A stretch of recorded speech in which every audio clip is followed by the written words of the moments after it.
iniciamos nuestro segundo video, habíamos dicho que íbamos a empezar a ver la conservación de energía en un tubo donde fluye un fluido, ¿cierto? Ideal, recuerden que es no viscoso, por lo tanto no tenemos pérdida, ¿ya? En este tubo, como ustedes pueden ver aquí en la figura, el flujo va hacia arriba. Vamos a considerar varias cosas. Vamos a considerar que tenemos una porción de volumen, ¿cierto?, que viene dada por el área y por el delta X que teníamos, igual que cuando hicimos la ecuación de continuidad. Y otra área del tubo, ¿cierto?, donde el área puede ser menor en este caso, y donde voy a tener entonces un desplazamiento mayor, porque voy a tener, ¿cierto?, también un delta de volumen que se mueve. Sabemos que el flujo se conserva, por lo tanto nosotros ya hicimos eso, sabemos por la ecuación de continuidad que el volumen que fluya por aquí tiene que ser el mismo que fluya por acá en un mismo tiempo, ¿ya? Entonces tenemos la velocidad 1 acá, la velocidad 2 acá arriba, ¿cierto? No están a la misma altura, este tubo, el primer volumen que vamos a analizar está a una altura I1 del suelo y el segundo a una altura I2. Y lo otro que vamos a considerar es que dado que el flujo va desde 1 hacia 2, ¿cierto?, lo que está desplazando al fluido, tenemos que preguntarnos qué es. ¿Qué es lo que provoca el movimiento del fluido? ¿Por qué? Porque resulta que si acá yo tengo un fluido que está avanzando hacia allá, significa que se está moviendo, ¿cierto? Si la tubería fuera horizontal, si no estuviera esta diferencia de altura, ¿cierto?, nosotros ya vimos en el ejemplo del video anterior que si el diámetro disminuye, la velocidad aumenta. Por lo tanto, en un tubo similar a este, pero horizontal, tendría yo simplemente un aumento de velocidad entre la zona de área mayor y la zona de área menor. ¿Y esto qué significa entonces? Si tengo un aumento de velocidad, significa que el fluido está acelerando.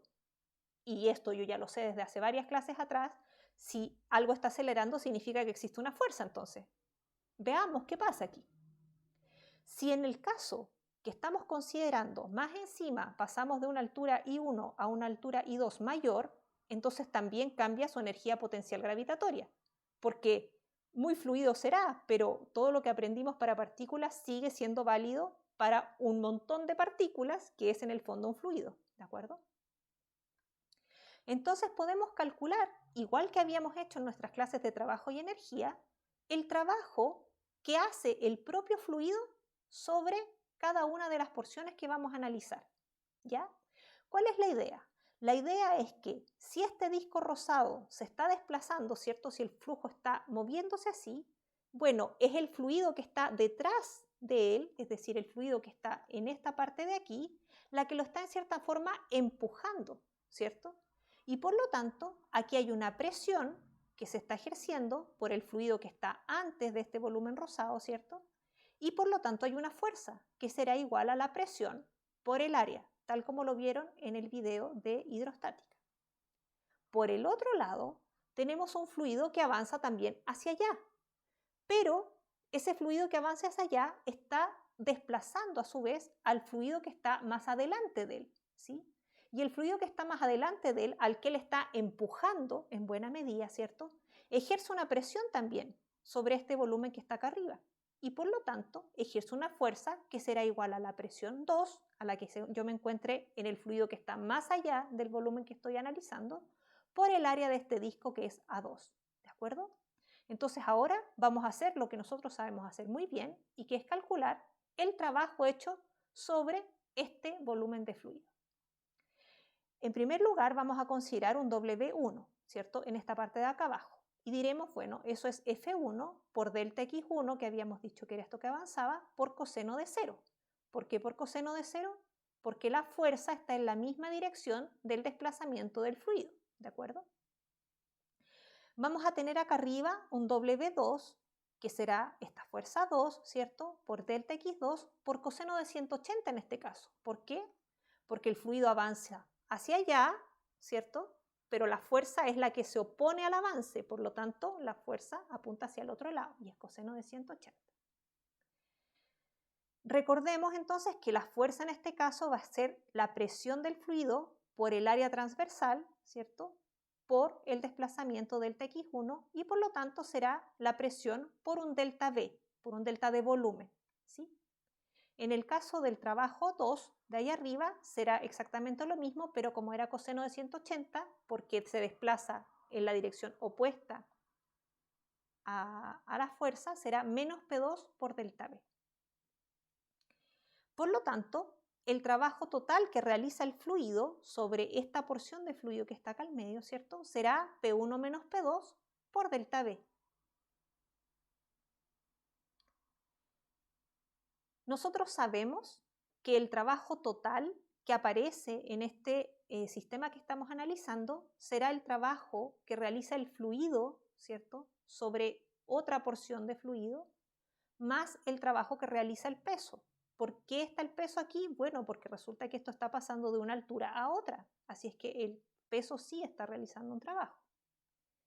Y el trabajo realizado por la fuerza peso, nosotros sabemos que corresponde a la diferencia negativa de la energía potencial gravitatoria. Por lo tanto, es menos mg por I2 menos I1. La masa en fluidos la vamos a calcular mucho más fácilmente conociendo la densidad, ρ, y multiplicándola por el volumen, ¿cierto? Entonces la masa va a ser ρ por el volumen por g por el delta I. Si recordamos, además, nuestro teorema de trabajo y energía cinética, sabemos que el trabajo total debe corresponder al cambio de energía cinética entre estos dos puntos. Por lo tanto, si unimos todo esto que estamos viendo, vamos a ver que el trabajo total va a ser el trabajo que habíamos calculado hecho por el fluido más el trabajo hecho por el peso, que corresponde a menos delta UG, y todo esto tiene que ser igual a la diferencia de energía cinética en el punto 1 y en el punto 2.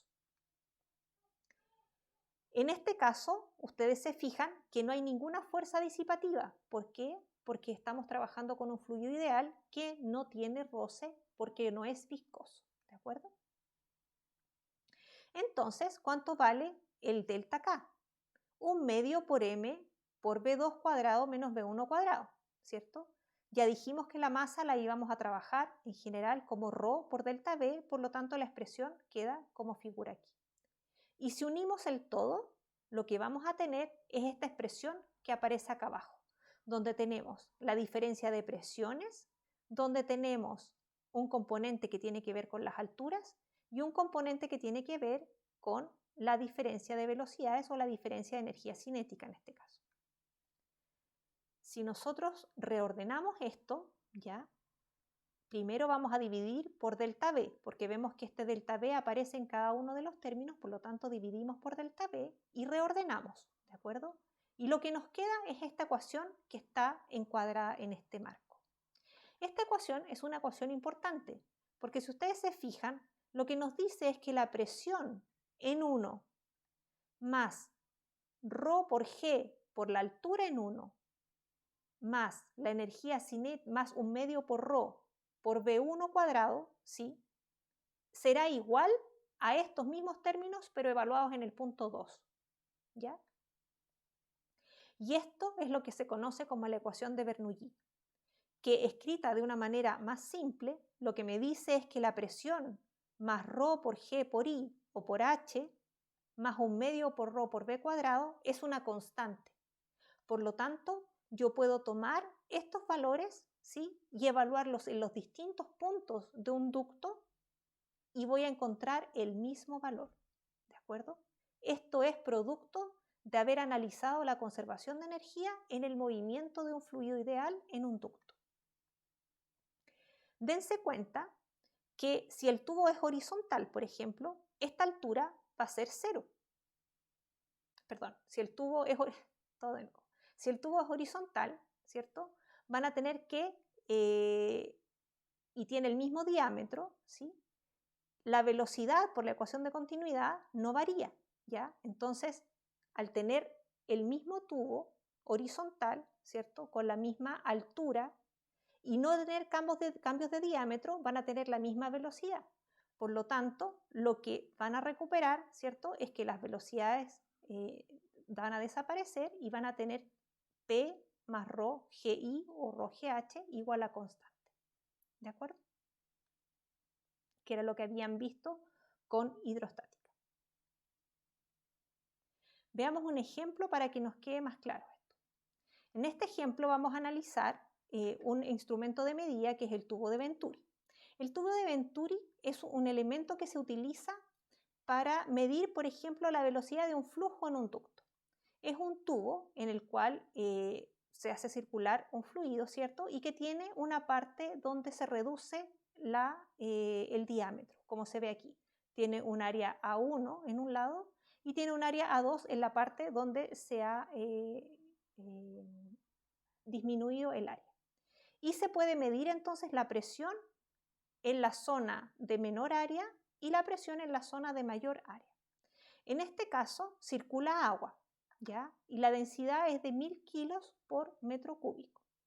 También tenemos el valor del área en 1, ¿sí? Que está puesta en metros cuadrados para mayor simplicidad, el área 2, que es 4 veces menor, la presión en 1 y la presión en 2, que vienen dadas, ¿cierto?, por la medición que se hace. Entonces veamos qué podemos hacer. Vamos a escribir nuestra ecuación de Bernoulli, que nos va a decir que si analizamos todos nuestros elementos en el punto 1, tiene que ser igual a esos elementos en el punto 2. Veamos. Cuando el tubo, como en este caso, es horizontal, los puntos 1 y 2 están a la misma altura.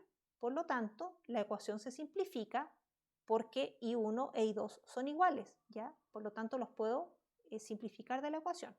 Y lo que me queda simplemente que P1 más 1/2 por ρ por V1 será igual a P2 más 1/2 por ρ por V2 al cuadrado. Si yo reordeno, ¿cierto?, voy a ir despejando y veo entonces acá que me queda una expresión de P1 menos P2 que es conocido, pero tengo las dos velocidades como incógnita. Por lo tanto, lo que voy a hacer es que voy a usar la ecuación de continuidad, porque yo sé que el producto del área por la velocidad en 1 será igual al área por la velocidad en 2. Como yo tengo el valor de las áreas, ¿cierto?, puedo sacar una expresión que me relaciona la velocidad 1 con la velocidad 2. Y en este caso, la velocidad 1 será 0,25 por la velocidad 2. ¿Ya? Puedo verificar aquí también que entonces la velocidad 1, ¿sí?, será menor que la velocidad en 2, porque es una fracción de la velocidad en 2 y eso entonces está de acuerdo a lo que yo sabía de la ecuación de continuidad. Entonces, si yo reemplazo esta expresión que acabo de calcular en esta ecuación, puedo obtener, ¿cierto?, una expresión donde solo aparece V2 como incógnita y de esta manera lo puedo despejar. Y si yo hago esto, entonces, lo que obtengo es que puedo despejar V2 y V2 me da un valor de 13,06 metros partido por segundo. Esa es la velocidad que tiene el flujo, ¿cierto?, en esta parte del ducto. Una vez que tengo V2, puedo calcular también V1, que era 0,25 por V2, y eso me da un valor de 3,27 metros partido por segundo. Y ya que tengo eso, puedo calcular también el flujo, ¿cierto? Y ese flujo será 0,013 metros cúbicos partido por segundo. Para calcular el flujo, y ustedes lo pueden hacer en su casa, pueden multiplicar esta velocidad 2 por el área 2, ¿cierto? Y va a dar este valor, o multiplicar esta velocidad 1, 3,27, por el área 1, y les va a dar exactamente el mismo valor. ¿De acuerdo? Veamos otro ejemplo que puede ser bastante útil, que es la salida de agua desde un estanque. En este estanque de la figura, que contiene agua, tenemos que la parte superior tiene un área transversal A2 y que a una cierta altura h, este estanque tiene un orificio que está al aire por el cual sale el agua a una velocidad V1. ¿De acuerdo? El área transversal del orificio es A1, ¿de acuerdo? Y por ahí entonces el agua puede salir. Y lo que nos preguntan es la velocidad de salida del agua por la apertura, este V1 que aparece acá. ¿Qué vamos a hacer? Vamos a usar Bernoulli también para poder resolver esta ecuación. Aquí escribimos nuestra ecuación y vamos a tener ciertas consideraciones. La primera consideración que vamos a tener es que dado que esto es un estanque grande y esto es un orificio simplemente, esta área 2 es mucho mayor que el área 1. Por lo tanto, podemos considerar que en la medida que el agua vaya saliendo, ¿cierto?, la velocidad con la que se mueve el agua en la superficie del estanque es muy pequeña y la vamos a aproximar a 0. ¿Qué quiere decir esto? Que en el fondo este orificio no va a vaciar rápidamente el estanque, sino que va a ser como una pérdida, pero el nivel de agua prácticamente no va a variar. Y yo puedo entonces asumir, a la larga va a variar igual, pero es tan pequeña comparativamente con esta otra velocidad que voy a calcular que la voy a aproximar a 0. Y esa es una aproximación importante que uno hace, ¿de acuerdo? Entonces la velocidad en la superficie del agua la vamos a considerar como 0. Lo otro que tenemos que darnos cuenta es que la presión en 1, que es donde vamos a tener la velocidad, es la presión atmosférica. Y esto a lo mejor les puede llamar la atención, pero esta agua está saliendo por un orificio, por lo tanto la presión con la que se encuentra es la presión atmosférica y esa es la presión con la que sale, ¿de acuerdo? Por lo tanto la presión en este punto 1 corresponde a la presión atmosférica. Dicho eso, entonces ahora podemos reescribir la ecuación de Bernoulli de esta manera, ¿cierto? Donde hemos eliminado V2 porque lo hemos aproximado a 0 y entonces nos queda la ecuación de esta manera. Si despejamos V1, reordenando todos los elementos, ¿cierto?, nos queda esta expresión que aparece acá y por lo tanto entonces podemos definir que V1, la velocidad con que sale el agua por el orificio, será igual a la raíz de 2 por la diferencia de presiones dividido por la densidad más 2 por G por H. Si ustedes se fijan, lo que no consideramos aquí y que vamos a considerar ahora es que si este estanque está abierto a la atmósfera, ¿sí?, como vimos en el seminario también, la presión en la superficie del agua también es la presión atmosférica, ¿sí?, porque esta superficie del agua está en contacto con la atmósfera. Por lo tanto, en la superficie, que es donde estamos considerando el punto 2, también la presión es la presión atmosférica. Y si P2 también es la presión atmosférica, fíjense que este término se hace 0. Por lo tanto, la velocidad que calculamos va a quedar como raíz de 2 por G por H.